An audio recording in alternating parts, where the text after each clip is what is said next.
सही लोग सही सोच सामूहिक प्रयास। और इधर बाबा साहब की तस्वीर है और इधर महात्मा गांधी जी की तस्वीर लगाई गई है और ये गाड़ी एकदम पीला है और इसी गाड़ी से बिहार बदलाव करने की बात की जा रही है। जब आप प्रशांत किशोर जी के जो योजना बता रहे हैं 5, तो जनता का उधर से रिएक्शन क्या आ रहा है? प्रशांत किशोर जी माफी मांगे कि नहीं, सीधा सवाल।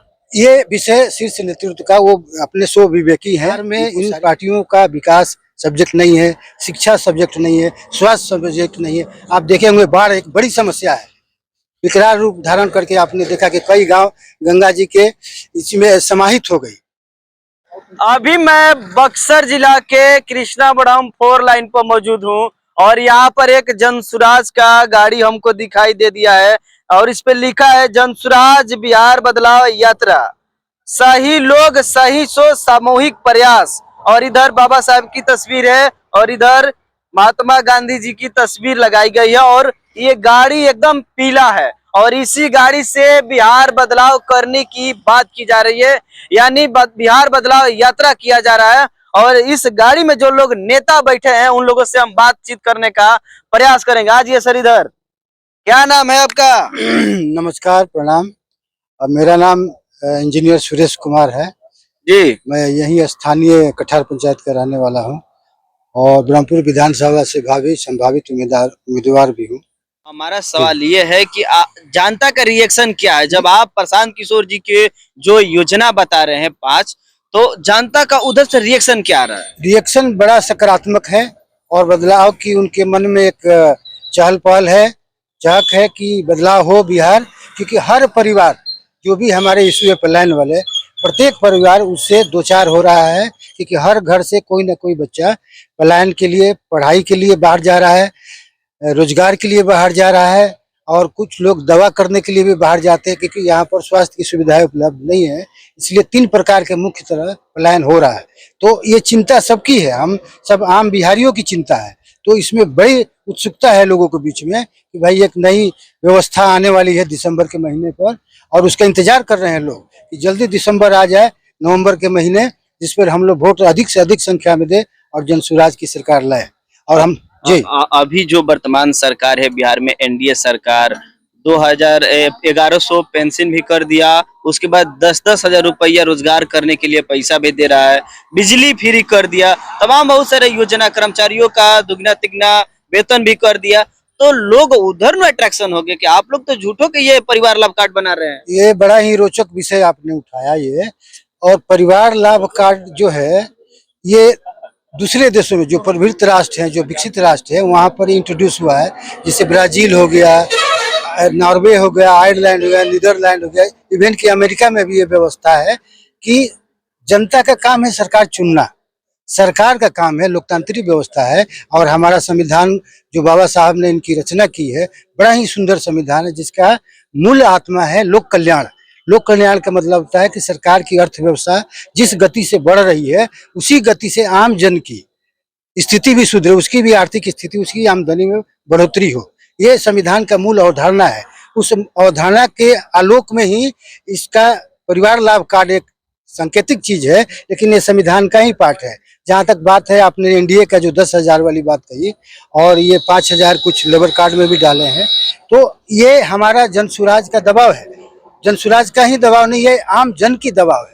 क्योंकि हम लोग आम जन को अपनी बात को समझाने में सफल हो गए हैं और जनता यहाँ मूवमेंट बन गया है कि परिवर्तन हमको करना है। इसलिए वो 71,000 करोड़ का जो लूट हुआ है, जो कै की रिपोर्ट में आप भी जानते हो, सब लोग जान रहे हैं, वो 71,000 करोड़ में ही ये चाहते हैं कि सरकारी धन से अगला ये चुनाव जीत जाए, वोट खरीद कर। एक तरह से ये वोट खरीदने की बात हो गई। आपको 5 साल का वक्त था, 7.2 लाख करोड़ रुपया जो जीएसटी के रूप में केंद्र सरकार बिहार सरकार को दी है, वो उसका दिखना चाहिए ना जमीन पर। वो बड़ा धनराशि होता है, उसमें 71,000 करोड़ का तो पता आता नहीं चल रहा है कि, और उसमें से 14,000 करोड़ लालू जी के समय का है।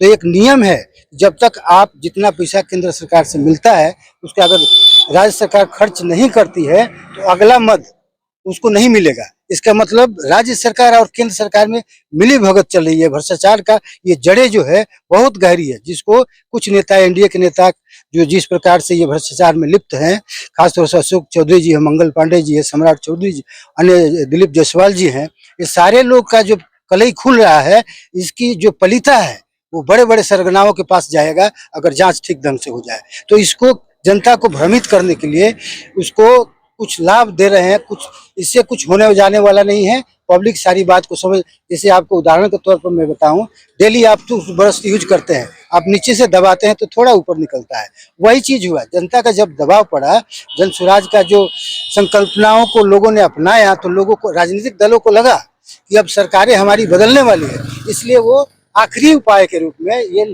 ये लालच का जो हथकंडा है वो लोभ लालच दिया जा रहा है। लेकिन आपके भी पार्टी के जो सूत्रधार है प्रशांत किशोर जी, उनके ऊपर भी तो SC/ST एक्ट के तहत FIR हुआ है अभी हाल ही में।